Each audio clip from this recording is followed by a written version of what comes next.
Good afternoon mga kabeng-beng sa mapagpalang araw po sa ating lahat. Ayan, so another manlapat special bolt action mga kabeng-beng. So last manlapat special bolt action mga kabeng-beng. Pero kung baka tipo kayo ng ganitong unit, kung gusto tipo yung ganitong unit, pwede nyo PM. Wait lang po tayong 3 to 4 weeks, no? So ganitong unit po. Manlapat special bolt action, pinagsamang bolt action na manlapat and hammer frame type na yan, napaka-pogi. So, 24 inches long barrel, extended barrel, original manlapat silencer, naka-BSA black powder 4x16x44. So, ito pupunta ng San Marcelino, Zambales. Ayan, big shoutout sa ating kabeng-beng na si Sir John Leo Labsan. So, Sir John Leo Labsan na San Marcelino, Zambales.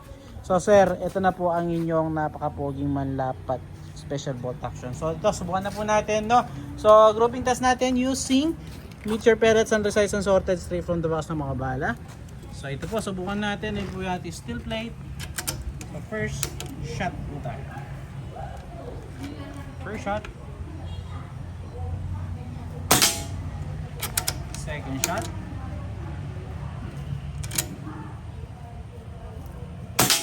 Grabe, ganda tama ng ating mga unit ngayon mga kabeng-beng. Pangatlo, pellet to pellet po. Pangatlo.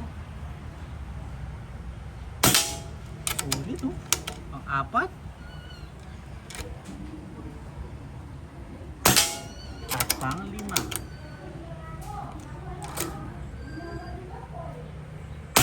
So yun sir, 5 out of 5. Napakaliit ng groupings.